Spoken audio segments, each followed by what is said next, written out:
मीनाक्षी कुमारी शिवगंगा बालिका उच्च विद्यालय मधुबनी।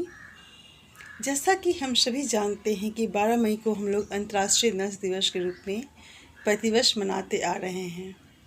जनवरी 1974 से ही यह दिवस 12 मई को फ्लोरेंस नाइटिंगेल की जयंती पर के रूप में मनाया जाता है।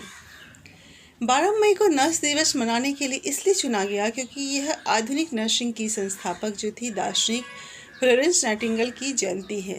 विश्व स्वास्थ्य संगठन WHO ने इस वर्ष अंतर्राष्ट्रीय नर्स दिवस 2022 की जो थीम रखी है वह है नर्स नेतृत्व करने के लिए एक आवाज़। नर्सिंग से जुड़े और वैश्विक स्वास्थ्य को सुरक्षित करने के अधिकारों को उनका सम्मान करें, ये थीम रखी गई है।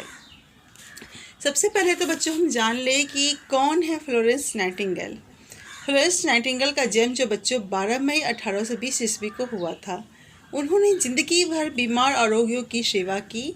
वह हमेशा निस्वार्थ भाव से रोगियों की सेवा करती रहती थी। फ्लोरेंस का खुद का बचपन बीमारी और शारीरिक कमजोरी में बीता था। इसके बावजूद उन्होंने स्वास्थ्य संबंधी कई सुविधाओं के नहीं रहते हुए भी उस समय गरीबों की रोगियों की सेवा की। हाथ में लैंटर्न लेकर अस्पताल में स्वास्थ्य गतिविधि वो करती थी। फ्लोरेंस मरीजों की देखभाल के लिए अस्पताल में घूमकर चेक करती रहती थी कि किसी रोगी को उसकी आवश्यकता तो नहीं है। वो हर वक्त रोगियों की सेवा के लिए तत्पर रहती थी। इन सब बातों को देखते हुए ही उनके जन्म दिवस को हम लोग 12 मई को अंतर्राष्ट्रीय नर्स दिवस के रूप में मनाते हैं। नर्सिंग का जो दायरा होता है केवल अस्पताल तक ही सीमित नहीं होता है बच्चों। एक नर्स पूरी दुनिया में मानव जीवन को बचाने में सबसे महत्वपूर्ण योगदान देती रहती है। मेडिकल क्षेत्र से जुड़ी हर समस्या की उच्च गुणवत्ता उपचार और महामारी जैसे महाबीमारियों से लड़ने में भी जो है नर्स सबसे आगे रहती है। कुल मिलाकर एक मरीज को दी जाने वाली देखभाल की गुणवत्ता सुनिश्चित करने, संक्रमण को रोकने और नियंत्रण करने एवं रोगाणुरोधी प्रतिरोध का मुकाबला करने में नर्स की जो भूमिका होती है बच्चों बहुत ही ज़्यादा महत्वपूर्ण होती है। एक डॉक्टर हमें देखता है, हमारे लिए दवा लिखता है, लेकिन एक रोगी को, एक मरीज को जो होता है नर्स ही अपनी सेवा से ठीक करती है। उसकी देखभाल जो होती है किसी भेदभाव के बिना, किसी छुआछूत की होती है, जो बहुत ही ज़्यादा हमारे लिए सोचने दिवस है। आप कोविड के समय को ही देख लीजिए, जब अपने को छूने से डर रहे थे, अपने के कोरोना होने से एक दूसरे से दूर जा रहे थे, उस समय वो नर्स ही थी जो बिल्कुल अपने जीवन की परवाह न करते हुए भी उन्होंने सबकी देखभाल की और एक बहुत बड़े खतरे से देश को बचाया। हम लोग उनके लिए जितना शब्द कहें वो हमारे जीवन के लिए बहुत ही कम होगा। हमें उनके जीवन से बहुत बड़ी सीख लेनी चाहिए कि निस्वार्थ भाव से किस तरह लोग एक दूसरे की सेवा कर सकते हैं।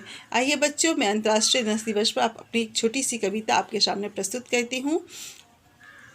दिल की बड़ी और दयावान होती है, दिल की बड़ी और दयावान होती है, विनम्र स्वभाव और वह बुद्धिमान होती है। वह मानवता के यमराज से लड़ जाती है, रोगियों के लिए भगवान बन जाती है। वो और कोई नहीं नर्स कहलाती है, वो और कोई नहीं नर्स कहलाती है। जिसके रोम रोम में बसी है सेवा, जिसके रोम रोम में बसी है सेवा, जो त्याग के लिए रहती है सदैव तत्पर, जो कभी विमुख नहीं होती अपने कर्तव्यों से, जो कभी विमुख नहीं होती अपने कर्तव्यों से, अपने स्वभाव को सबको खुश कर जाती है, वो और कोई नहीं नर्स कहलाती है, वो और कोई नहीं नर्स कहलाती है। कोरोना संकट और देश के बीच सशक्त दीवार बनकर जो देश के लिए आपातकाल में हर वक्त लड़ने को तैयार रहती है, वह साधारण सी नहीं लगती उस वक्त, वह साधारण सी नहीं लगती उस वक्त, वह किसी देवी का अवतार लगती है। वो और कोई नहीं नर्स कहलाती है, वो और कोई नहीं नर्स कहलाती है। किसी भी मरीज से नहीं करती वह भेदभाव, किसी भी मरीज से वह नहीं करती भेदभाव, मरहम लगाती है, भरती है सबके घाव। दाव पे लगाकर अपना जीवन के दिन रात दाव पे लगाती वो अपने जीवन के दिन रात, घृणा द्वेष नहीं करती किसी मरीज से, निश्चल भाव से सेवा करती है बिना किसी उम्मीद के, निश्चल भाव से सेवा करती है वह बिना किसी उम्मीद के, वो और कोई नहीं नर्स कहलाती है। इसलिए चलिए आइए हम लोग अंतर्राष्ट्रीय नर्स दिवस पर उन जो हमारी जो फ्लोरेंस नाइटिंगेल थी उनको अपनी श्रद्धांजलि अर्पित करें और हम लोग उनकी तरह ही देश की सेवा में, रोगियों की सेवा के लिए अपने आप को सक्षम बनाएं। धन्यवाद।